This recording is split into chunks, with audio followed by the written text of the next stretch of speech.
ecosystem.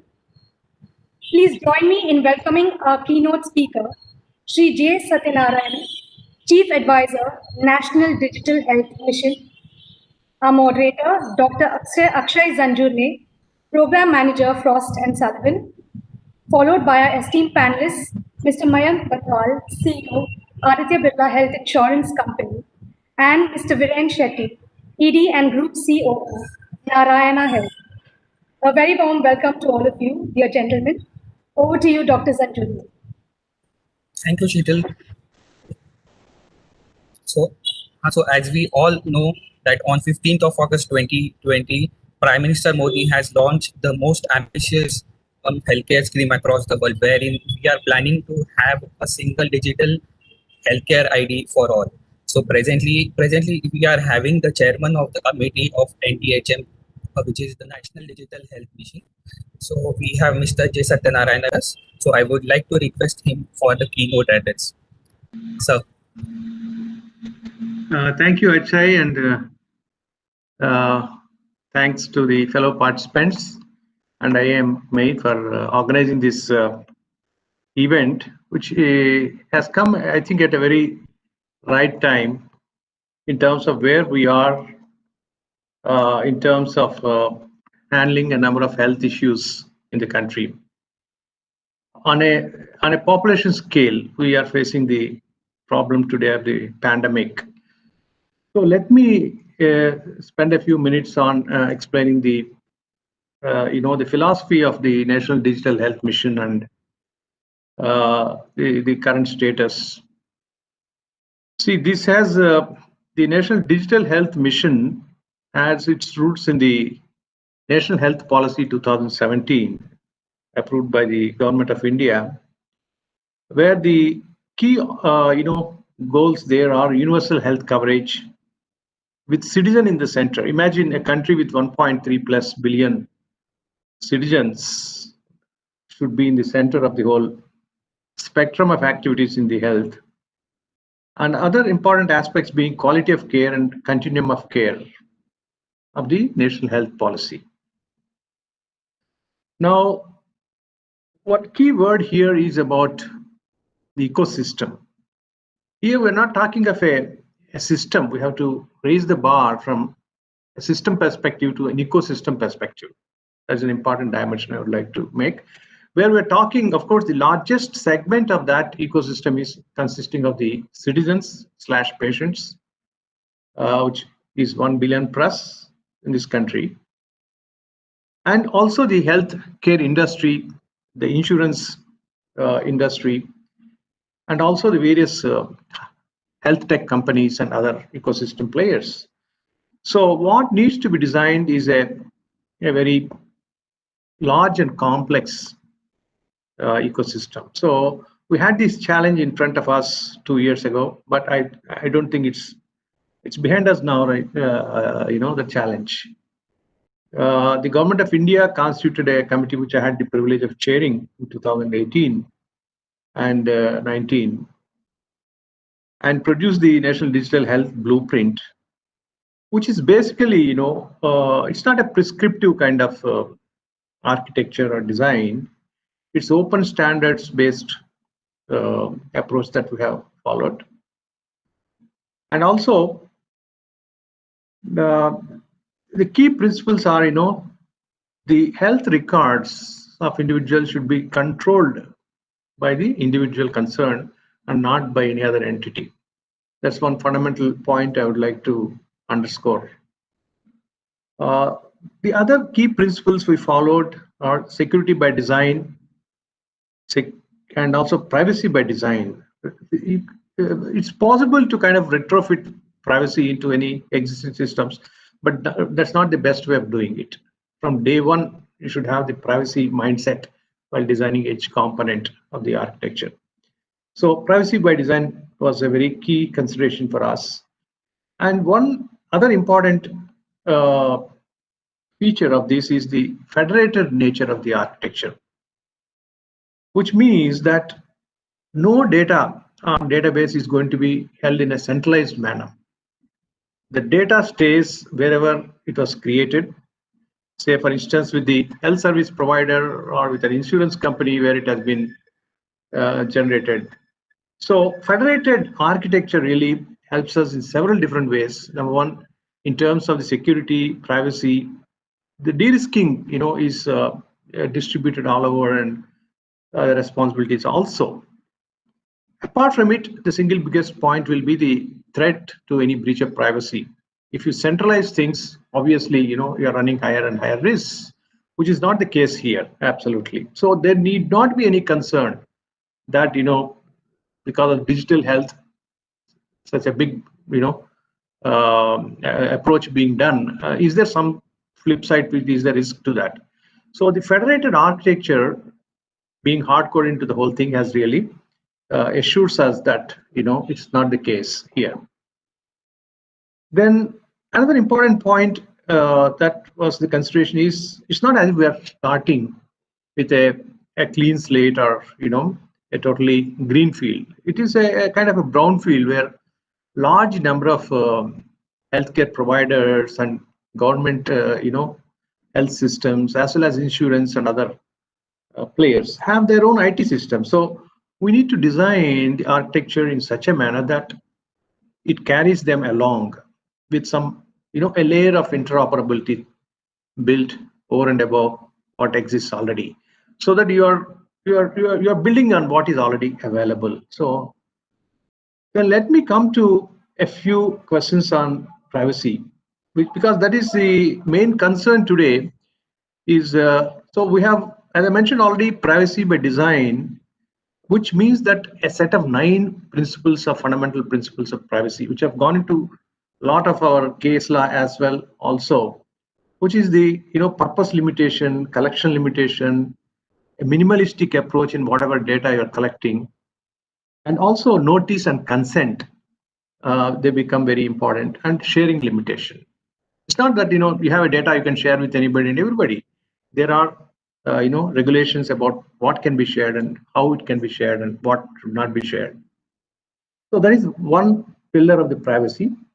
The second pillar is the concept of privacy operation centers, which we have made part of the core of the NDHM, is the POC. We have heard of SOC for decades, Security Operations Center, which does a kind of a supervisory role over the security environment. A similar, we borrowed it into the privacy environment and created what's called a POC, Privacy Operations Center, which is first of its kind in the world globally. So it is data blind. Actually, it doesn't look at what health data it is trying to protect. It looks at the metadata and only tries to manage the privacy in a very nutshell. So POC is a unique concept we have introduced in the NDHM, second pillar. Third, and a very significant recent one that has happened, is the health data management policy. So the government of India recently in December 20, post August 15th, we have been quite active in designing all these policies and refining all the building blocks. So sometime in last week of December, this has been notified by Government of India, the health data management policy, which tells what are the do's and don'ts for holding the data, sharing the data, the rights of individuals, the privacy aspects. Everything is dealt with in that policy, which is also available on the public domain. So this is one pillar. So net, what I'm saying is the privacy is looked at it from technological angle, process angle, and also the policy angle. So this is what I have to say. Currently, and a lot of consultation has gone into, at every stage we have been consulting the public in bringing out this kind of, it's an evolving architecture. We improve it at every stage. And the current stage is that we are piloting it in 6 union territories of the country, where with 4 artifacts, so to say. One is the health ID, which Akshay has just mentioned, and a doctor ID and a health facility ID and a web EMR. These 4 things are being, out of the about 30 plus building blocks, 4 have been front-ended as of now. So detailed implementation plan is underway now, so that we can address it at the population scale. There are a few challenges but I would in implementation going forward, but I would reserve it to as a period of interaction which comes later. Thank you. Thank you, sir, for your insightful address. So my next question is to Mr. Mayank Batwal, who is from the Aditya Birla Healthcare Insurance firm. Sir, as we all know, the present NDHM will have a major impact on the healthcare insurance industry. So how is Aditya Birla Insurance firm planning itself so as to implement the NDHM? So, thank you, Dr. Akshay, and thank you to IAMAI for this opportunity. And what I just heard from Mr. Narayan is actually very, very, of course, pleasing to all of us, because I've been in the health insurance sector for about 5 years now, and one of the things that actually always intrigued me and to some extent disappointed me was the lack of health data in a form that can be used not for the benefit of the consumer, but even for population health management for the country of the size of India and for the health issues that we face. I think at the core is digitization of data, health data in a form that can be used for different stakeholders, right? Consumer, providers, researchers, of course, insurance players, and all other relevant stakeholders. Because if you don't have data, tell me, for example, as an insurance company, how do we price product if you don't have data in a form that can be, you can refine your pricing for specific segment of consumers, you can create new offerings. And one of the challenges that we faced was in the absence of pricing, we couldn't bring the products that consumers needed. For example, disease specific products, and there are consumers who actually want to get into the play with, maybe a specific offering and not the whole sum and so on and so forth. So that challenge is definitely something which was huge. And when we were integrating with the hospital network, and while some large hospitals had everything ready in terms of technology so that data could flow in, but in many cases there was no data exchange, like any mature country should have. I mean, papers are flowing in, right? Imagine in some cases scanned images, and in some cases faxes were flowing. I mean, that's not what a country which is providing technology to global environment should be actually seeing internally. So I'm very glad that the government has taken this task of creating a whole national digital health blueprint and the national digital health mission, which will hopefully transform the way healthcare is managed, including we as a very important part of the healthcare ecosystem as a funder. I think very importantly, I agree with Mr. Satyanarayan sir. I mean, I agree with you. It's about ecosystem. It's not about one, because healthcare is an ecosystem, and digital healthcare actually can transform the way ecosystem can happen. But at the core is data. So we are looking at this with a lot of positive things. We are making sure that we are fully prepared. In fact, from the beginning, we put in place our own process to digitize data, to digitize documents which were coming in from our. And today there are lots of health tech players who can do it. But once NDHM blueprint goes into full execution, then every piece of data is flowing in a form that can be used by the stakeholders, and most importantly by the patient. How many of us actually remember 15, 20-year-old medical reports of ours? Do you have them access to them today? No. So if you go to a medical provider, they don't have any record of what happened to you in the past, and they're only treating you based on what data you have now. That's not how in today's age things should happen. So we are very excited because it will help us not only play a role of paying claims, etc., efficiently, but also designing new offerings, creating much better experience, intervening for our customers who need more intervention in terms of health outcome, using the whole health ecosystem partners who can then intervene for that specific customer at the right stage, and not only at the stage where the customer is in the hospital and now you need to pay the fund. That's too late to my mind. I think today when technology, AI, ML is being leveraged on all kind of data to create much better experiences, I think that's where we need to be, and I'm very excited. As an organization, we are doing everything to be ready. We are actually working closely as an individual participant and through the industry with NHA, etc., to see what we can do, and we will make sure that we leverage this fully. Thank you, Mr. Mayank. So my next question is to Mr. Viren. Uh, as we all know, NH Hospital has always been at the forefront of implementing all the healthcare IT programs, be it the collaboration with Intel Corporation or all the world leaders. in terms of healthcare IT. So how is NH seeing this opportunity as to implement the NDHM? And the next question is, means as we know, the healthcare sector is pretty much unorganized sector. So means are we seeing any specific challenges while implementing the NDHM in the hospital sector as such? Yeah. Let me just to clarify, the NDHM is not a software.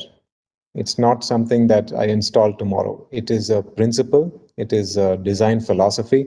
It is a series of guidelines under which hospitals, clinics, IT companies, insurance companies, providers implement the software. So we were very proactive very early on, working with the government, working with the National Health Authority, the National Digital Health Mission, to implement those principles into the software that we were building in our hospital. So that our software product, which we call Atma, which powers all our hospitals, is going to be one of the first software products in the country that is fully compliant with every single principle that the NDHML lays out, which is fully open, fully transparent, fully integratable, fully modular, accessible for hospitals and clinics and providers across the country.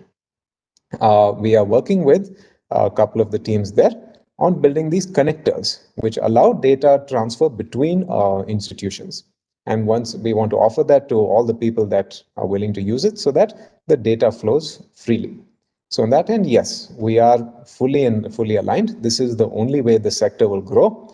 And we believe all the other healthcare institutions and the software institutions will adopt this because this is very clearly laid out by the government that this is the direction we want you to go towards. Now, the challenges. Now, philosophically, it is one thing to say that the country should be fully digitally aligned. Practically speaking, if you are running a clinic in a rural town in India where there is no electricity, where there is no internet connection, where you don't even have computers, these things become very difficult to implement. These are the practical challenges. But it doesn't mean that this will solve all our problems overnight. This is the guiding direction for us. As a country, I have to applaud the vision of the government to say that we will leap over a lot of the infrastructure challenge that we have by setting in place the guidelines that will move this into that next level entirely. Now, forget about hospitals in the villages, hospitals in a big city. So every doctor, if you are a successful doctor, you have no less than 50 patients waiting outside your office.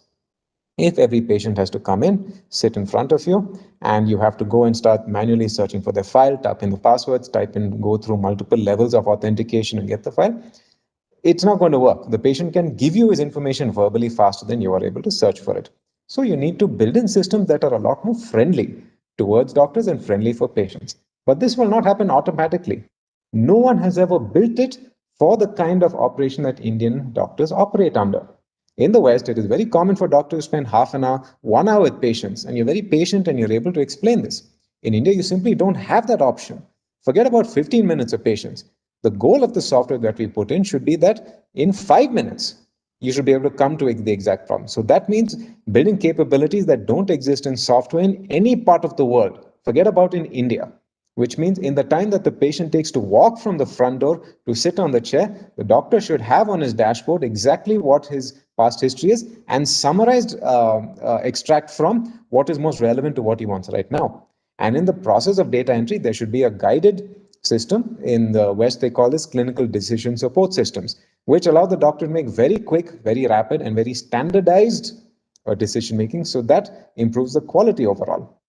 Now, these are things that don't exist. They will be built. They will be built by the close synthesis of doctors and engineers working with the government and working with the patients to build software that truly democratizes healthcare. Because if we have to just build software like Word and PowerPoint, it's not going to help. The rest of the world has that. You can just buy it. This is India. We are capable of doing amazing things. And so the challenge is on institutions of our caliber to say, look, I'm going to reduce the transaction time with the patient and the doctor using software, not just try and match what is there available. And that is the challenge we're ready to take on. Thank you, Mr. Viren.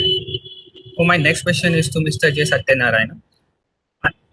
As you know, sir, after the launch of the blueprint in the certain sections of media, so we had major concerns related to privacy, and also as we know, means the basis of this mission is the Aadhaar linkage. And as we know, the Supreme Court has presently allowed the Aadhaar integration only for banking and telecom. So, means how are we seeing these challenges?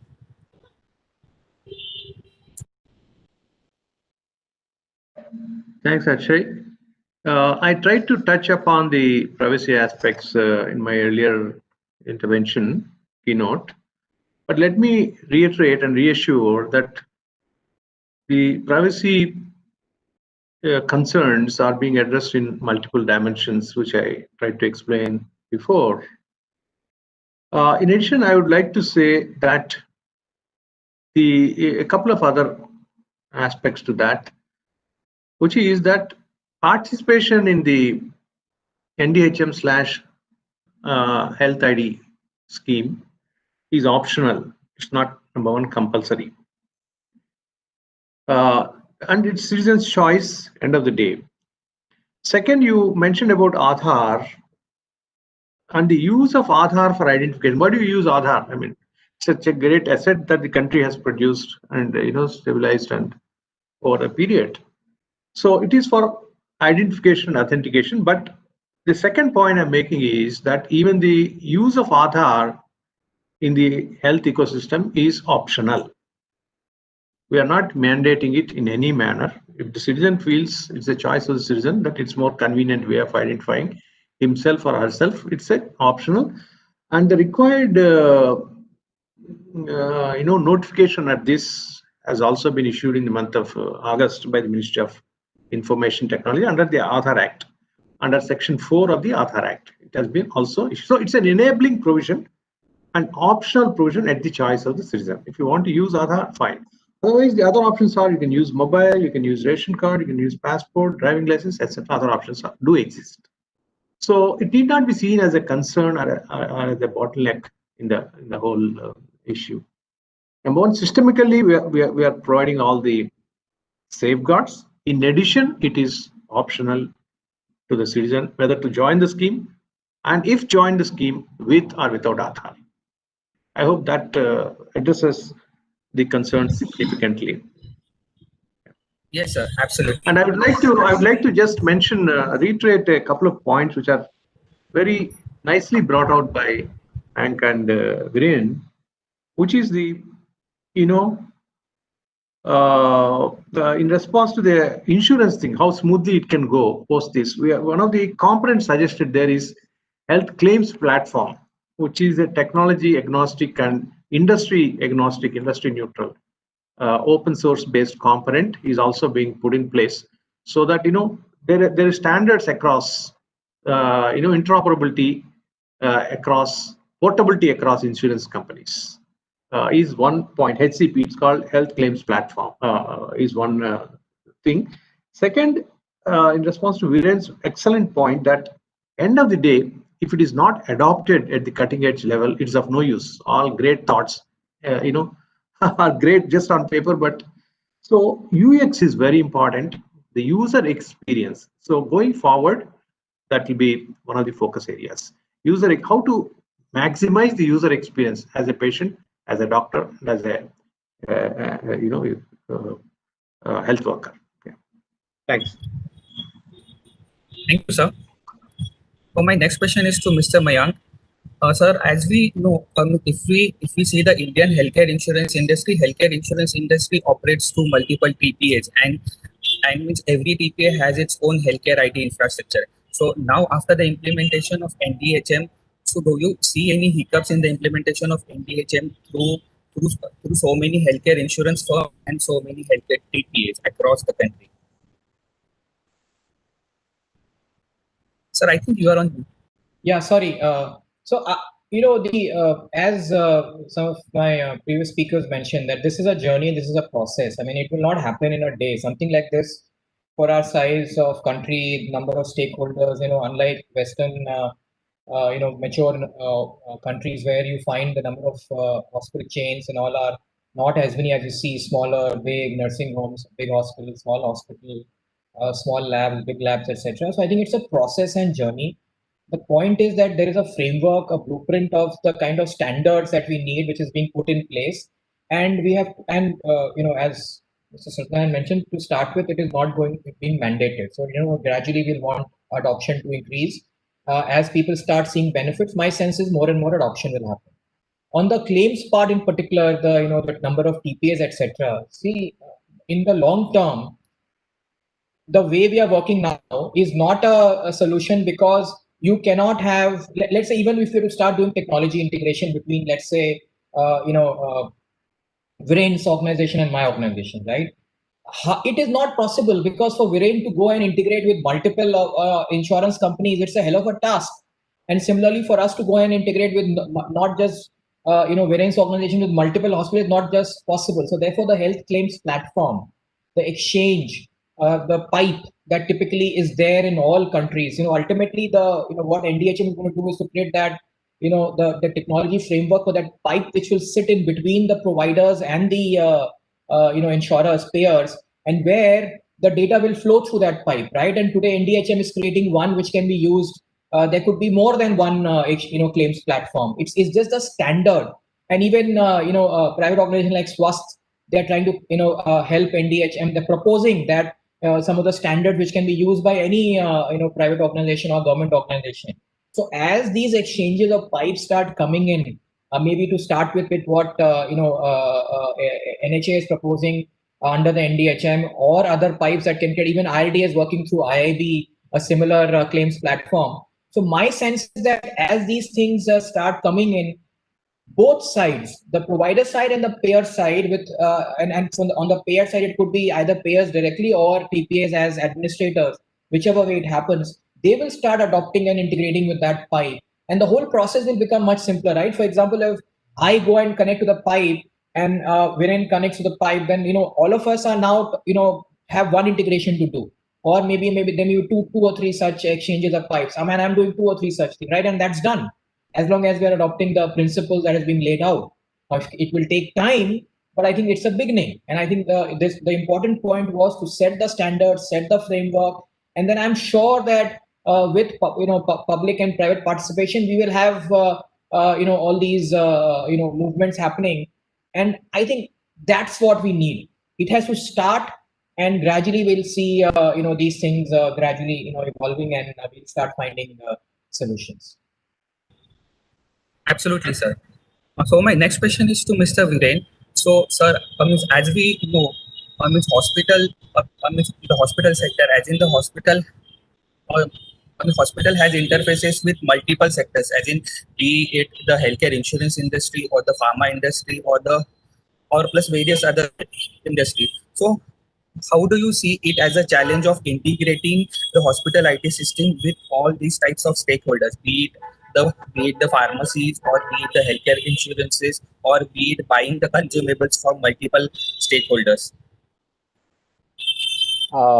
There are two problems with integration.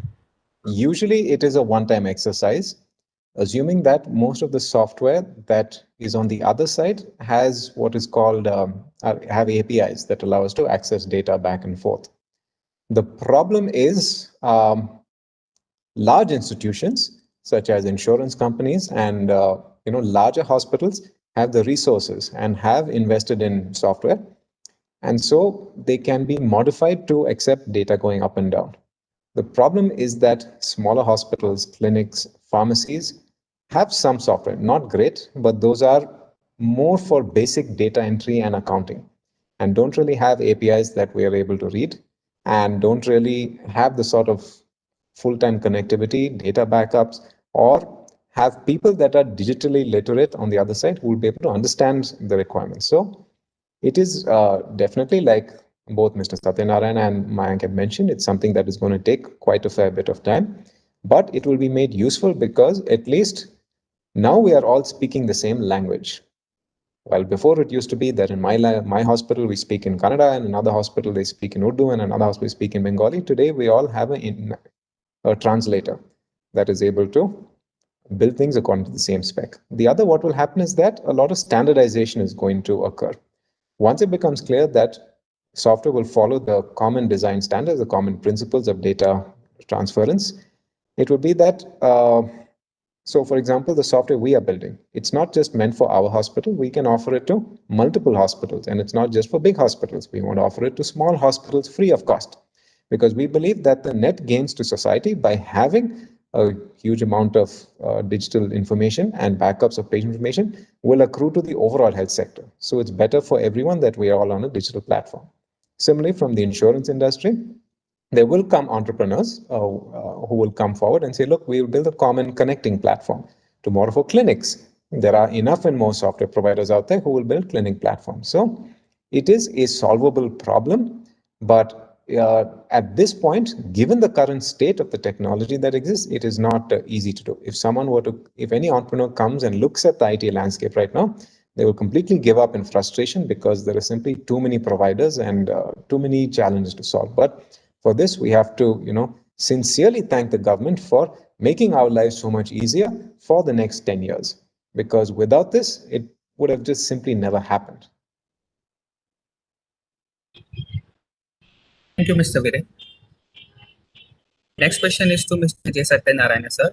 So, sir, if you see the total healthcare infrastructure of India, so we have a number of PHCs and healthcare and wellness center. So, how are we planning to implement NDHM in the rural area PHCs and also the healthcare, health and wellness centers across parts of India? Yeah, I think the question again, I take a sentence from what Viren has said, which is that, how do you take care of the rural settings, small clinics, and those who cannot have a full-fledged IT infrastructure or capability? So it can come in several different ways, one of which is that we create a set of simple open source components, which are called the reference building blocks, and make it available as freely downloadable applications. So that is also very clearly spelled out in the NDHB that these building blocks will be made available to whoever wants to make use of them. It will be, reducing the cost and also enhance the attractiveness of adoption in these SME and small clinics and rural areas. Second element is that it's not as if only big IT companies can come out with big health products, health tech products, and they survive in the market. Another situation we have created is the NDHM sandbox environment, which is operational since the last week of August, and we got almost about 400 entries there, where the small startups also, they pick up the APIs and then they build a solution which will fit different kinds of scenarios that exist in such a tremendously diverse sector, like health. You can't have a single point solution which will work everywhere. So you need to have that, address the diversity. So we have created that sandbox environment as well, where the entrepreneurs can come in there, get into the sandbox, try out that product, that it is compliant from technological standards point of view and from regulatory point of view, from privacy point of view. It's tested out in the sandbox and then launched, for implementation. So these are the several different multiple prongs of approach is required.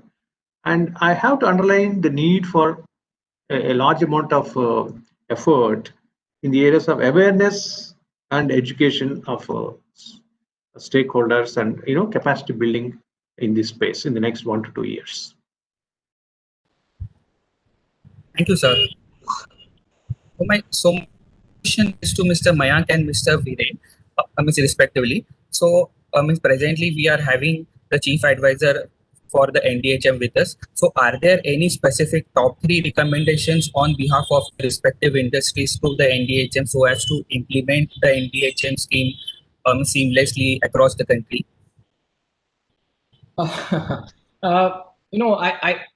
I think one of the good things about the way NDHM, is being implemented, and must complement the entire NHA team and other body, that NHA is constantly having dialogues with all the stakeholders. We have had, like, for example, conversations. The entire insurance group has had 2 or 3 rounds of conversation already with the senior NHA team, right? From the NHA CEO to the other technical experts and all. And it's not one time; it's an ongoing conversation. Just available. They have given us an opportunity to write, share our feedback.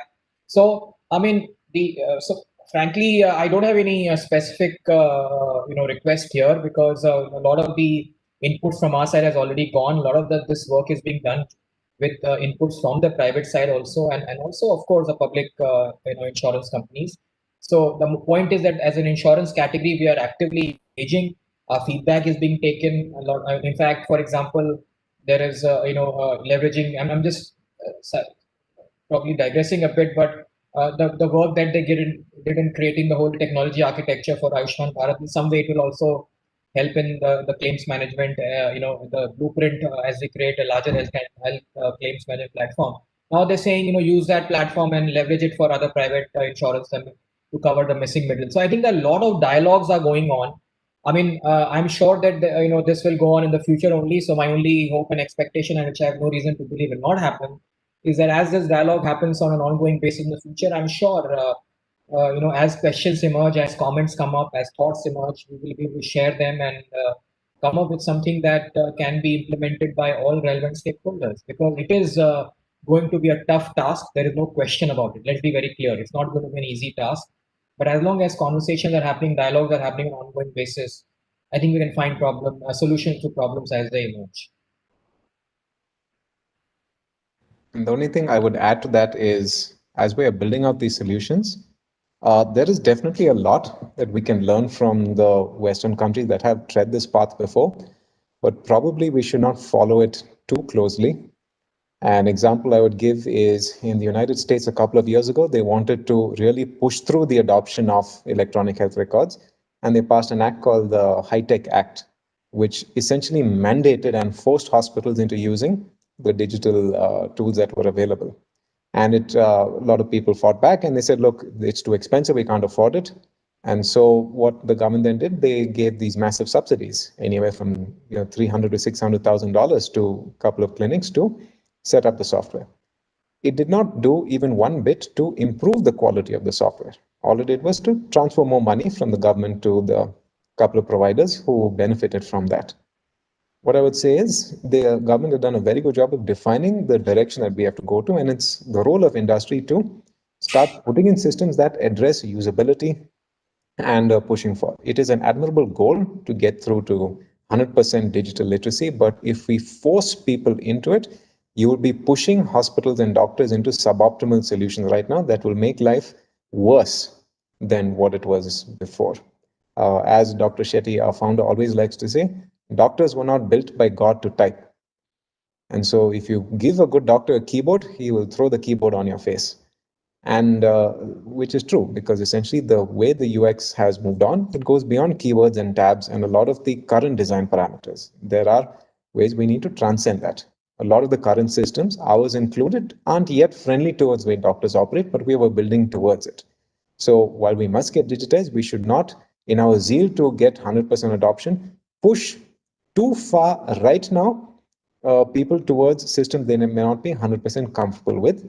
And there is an element of encouragement and there are some incentives that can be done to adopt it. And eventually, people will voluntarily implement systems that, like I mentioned earlier, reduce the time for consultation from 15 minutes to 5 minutes. If by forcing him to put a computer, it turns a 15-minute interaction into a 25-minute interaction, you can be sure in a month's time, that computer will be collecting dust. And that is the sad truth of every digitization effort in not just government hospitals, in private hospitals, and in my own hospitals, where computers collect dust because they don't make the doctor or patient's life easier. Thank you, Mr. Viren. So now we have some audience questions coming. So the first question is to Mr. J. Satyanarayana. Sir, one audience has asked, so could you please elaborate on the exact strategy for the digitization of handwritten prescriptions and the diagnostic reports of smaller clinics and hospitals? And also, what are the softwares that are proposed to be used for this? Yeah, as I think it has come out very clearly in the earlier conversation as well that number one size does not fit all is one. Number two, there is no forcing of any particular software or particular option on any multiple options to exist, and it's a kind of a voluntary and enthusiastic approach from the industry that is required if it is to be successful. Mere mandating, bringing a law, etc., may not be the good answer. I perfectly agree with Viren in that respect. Now, in terms of e-prescription, while again there are several options. One is, even for some time till people are comfortable with it and more efficiencies are gained, even a handwritten prescription can be post facto, it can be scanned and uploaded, for instance. Or classically, e-prescription which complies with the standards is keyed into the system. So both options are available depending on your own preferences and possibilities. You can make a choice there. So it's the choice of the physician, choice of the hospital, choice of the clinic, which way both are envisaged under the existing system. Yeah. Thank you, sir. So the next audience question is for Mr. Viren. Sir, how can the blockchain architecture help the healthcare ecosystem, and then what are the key use cases in India? Usually when people say blockchain, I stop listening. See, no doubt, I'm sure someone more technologically advanced than me can make a very impassioned argument for how blockchain, being a system of record that's completely decentralized, will be able to hold data secure. But the fact is, it is subject to a lot of critical vulnerabilities and is not the most efficient way of storing information. There was a New York Times article I read recently about these Bitcoin billionaires who are completely locked out of their the money that they have in Bitcoins, millions and millions of dollars, because they forgot the password. Now, if you put in something that is so secure that you're not able to access it in case you forget, and let me assure you that the one thing people forget most often in India is the health records, myself included. If you ask me to find my health files from 4 years ago, I'll not be able to find it. So it, in a completely permissionless system that is decentralized, may not be the best way. But again, I'm neither very technologically literate nor a blockchain enthusiast. So there are people that can make a much better argument than me. I would say in the short term, let us solve the more basic challenges. Let us solve the fact that data has to move from paper to a computer. Once we get to that point, then we can worry about the best system for transmitting that.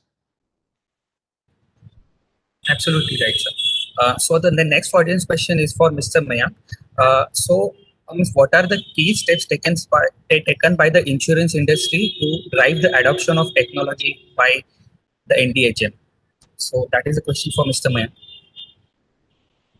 Yeah, so in terms of drive the adoption, adoptions, I mean, the execution has not really started happening. These are early days. What is important right now is to be prepared in terms of what is it that will need to be done at the technology and at our end to be able to meet the suggested standards and guidelines that are being issued, and that also is in a way work in progress because it will take some time. Having said that, there are institutions which are working. For example, SWAST is an institution which is trying to create the framework of what would the standards be of as we start getting into execution of that. So there are many. One of the key focus of that institution is to look at health claims platform and whatever will require to be done from a technology perspective to be prepared for that. And we, like many other insurance companies, are participating very actively in that, so that we set standards which are agreeable to us and that we are ready for. And again, as I said, different organizations are participating together in that. So that we can set standards which everyone is comfortable and happy with. At the same time, it's an ongoing conversation that we, in any case, keep having a different stakeholders and providers, and of course, our biggest stakeholders in that context, and how do we be ready as these things evolve. So I think it's a process, and as these frameworks and the standards are evolving, we are making sure that we are ready to adopt them at the right time. Thank you, Mr. Van. So the final question is for Dr. J. Satyanarayana, sir. Sir, the question is, what is the role of pharma industry in the implementation of NDHM? Yeah, as the other speakers also mentioned that while the overall blueprint and the architecture have those building blocks for pharma also, there is the building block or a standard specifications around e-pharmacy, which is again linked to the e-prescription, in ideal conditions. I'm not saying that it will happen tomorrow, but where the prescription and the medications prescribed in the various practitioners go directly to the pharmacy, and then the citizen can access it from there. So e-pharmacy is another concept, but it is somewhere in the phase 2 or phase 3 that it will be realized. But pharma as a sector, it has several other connotations in the sense of manufacturing of drugs, drug supply chain, quality control, etc., etc. I'm talking of what touches the citizen is the pharmacy, which is included in the later phases of NDHM, but not in the phase 1.